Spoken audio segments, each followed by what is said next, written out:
I told you, Bulldogs, if you messed with the powers of pain, Warlord and Barbarian, there would be nothing left of you. Barb, we've ripped him in half. Throw him in. That's all that's left. Hola amigos, it's Will here from Will's Custom Figures, coming at you today with a big bad breakdown of the one, the only, the Powers of Pain Barbarian figure. Sion Vialahi is his actual real name. So guys, please sit back and relax while I talk you through why and how I made this guy and all the details in between, with a lot of badass comparisons and everything else that you will like. So, first things first, why did I make him? Well, a good friend of mine, Jag, I'd like to thank him for the opportunity. Oh, there's Bulldog's legs. I'll bring them back later. I'd like to thank Jag for the opportunity to work on these couple of Hasbro legends. He loves Barbarian. He loves Warlord. He wants all the different versions of these guys and everything else in between. So really, really nice to get to work on these. And I'm going to bring in, you can't have one of them without the other, firstly. So yeah, let me just move him over to the side and I'm going to bring in his counterpart. Oh, here he is. You can see him as a bit of a comparison together. Oh, look how cool they look. I'm just going to center up the camera. Oh my God.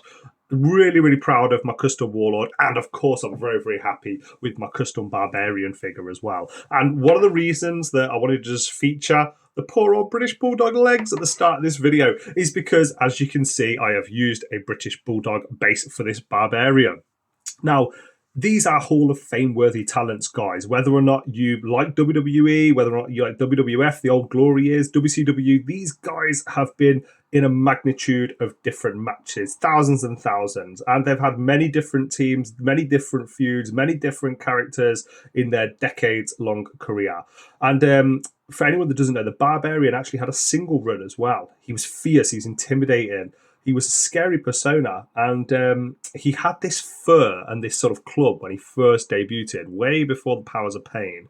And doing the research for this video, you know, this was a little bit before my time. I was still very, very young when Barbarian was on his first singles run. But he had all this menacing face paint. He was a warrior, you know, he'd come down with this big hat on and, you know, all this sort of like warrior looking clothing. Oh, is that a hint there just on the side of the camera? Rewind it if you didn't see it, but yeah, there is all the different versions of Barb coming up, so hopefully you're looking forward to seeing that one. But he was a powerful mid-card heel, and he would feud with everybody that you could possibly imagine within the sort of, you know, the early 90s era WWF at the time. Wrestling at Survivor Series, wrestling at WrestleMania, wrestling at the Royal Rumble. This guy and Warlord were in many different shows and the highest level of the game at the time. Now, hopefully you like the comparison of Warlord here. I've done a full breakdown of him. As you can see, I've scratched off and used a Dremel drill to remove the armor plating on the side of his face. And then I've added all the custom hair, repainted everything. It's got, I think, custom hands, I believe, on this figure. I'm pretty sure I did custom hands. And, of course, you can see all the material and everything, as well as the chains. Now, Barbarian was a little bit more challenging because it involves working with material. And I'm going to move Warlord out of the way and just get into some of the specifics so you can see how challenging that was and my thought process behind it. And here we go. Here's a nice little school photo time. Give us a cheese, Barbarian. Give us a nice big smile. Yeah, that face didn't make too many smiles, did it?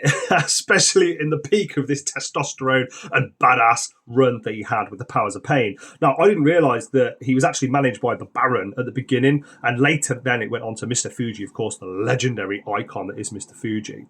And this custom figure, I just wanted to capture not a specific era. I wanted to capture just this one little sort of period in time where him and Warlord were one of the most dominant teams in the industry. Now, tell me if I'm wrong. I don't think they ever got as big a reputation, as big a push as Demolition and people like that, but they did feud with Demolition. I don't think they've got as big a push or notoriety as the Road Warriors, who, of course, were absolutely synonymous with that era of professional wrestling. However, they had really, really good feuds nevertheless, and the tag team dynamics, they were all about power, all about athleticism. Now, before I get into what he did later into his career, you can see that this 3D head sculpt was made fantastically by a good friend of mine, Nick Clark. So feel free to reach out to him. I'm not sure if he made the original one or if he at least used his 3D printer to create it. I'm going to move the camera around a little bit just so you can see a few different lightings on here.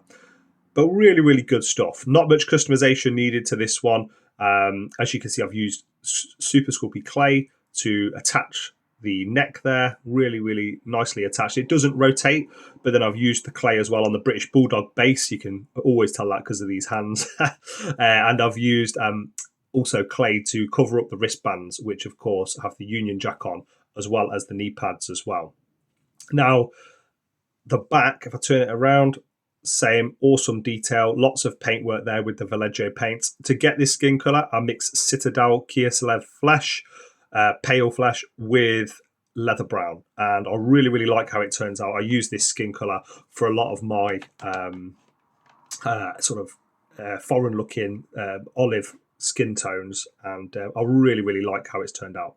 Now, funny story about this material here. This was actually a collar on a coat, and it just goes to show, don't throw anything away, because that was the perfect stuff that I could find. Me and Jag were having Jag and I were having a little bit of look on eBay. We couldn't find anything that was suitable, and then just suddenly it turned up, and as you can see, it looks really, really cool. Now, I've hand painted everything else on this figure, added on using silver, all the little pins and press studs, hand painted this bicep strap on, and barbarian writing down the side.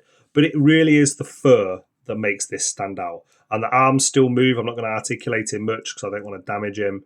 But I'm so happy with how this turned out. I've used a nice little blood red on the face. And the face paints have all been hand painted. There's no decals or anything there. Mixing black with a little bit of beastie brown to get that beard.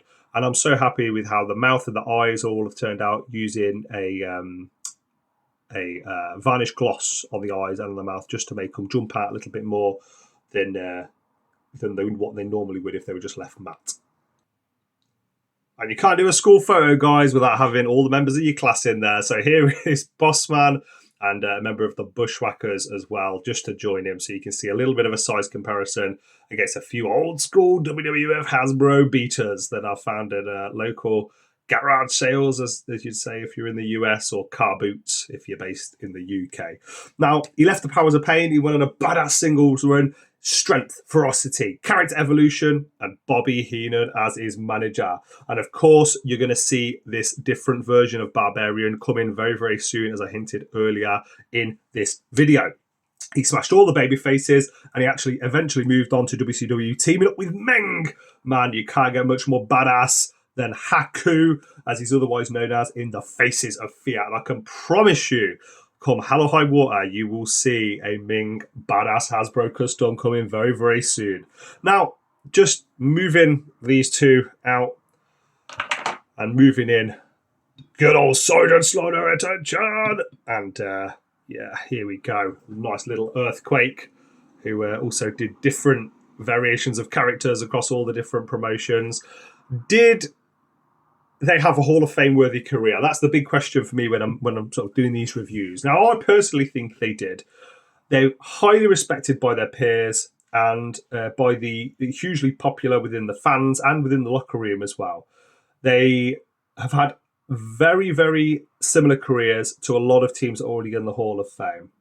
And for me, my final reflections when I'm making a character like this is just, is this a memorable character? And absolutely they were, in all different forms. Let's just take these two away now and then leave Barb with, of course, his bestie. Let's bring in none other, in fact, I'll put him here, none other than the Warlord. These two looking very, very intimidating together. Really cool. I certainly wouldn't want to be stepping in the ring with any of these two. They're memorable characters, and they were very, very hard-hitting. They had great tag and singles runs, and they had an impressive style, impressive physiques. And I still think that wrestling has been impacted by the contributions of a great team like these. You think about some of the modern-day wrestling tag teams, and even some of the old-school tag teams today, from the Dudley Boys to Hardys to Edge and Christian. The tag team dynamics were forged really by your likes of your natural disasters and, your earlier teams like the Bushwhackers, like the Bulldogs and so forth. So, personally myself, I would rate these at a 10 out of 10. If I bought these in a store, I'd be extremely happy, and that's how I sort of measure it. Now, who is next? As mentioned earlier on in the show, you don't know where he's going to be coming from, but there could be another Barbarian coming, very, very soon. And that is all. I'm going to show you a nice little sneak peek for now. So from myself, from, of course, the absolute legendary Hall of Fame worthy tag team, from the Powers of Pain. It has been a pleasure getting to film this video with you guys. Thank you for watching. Nearly 11 minutes in.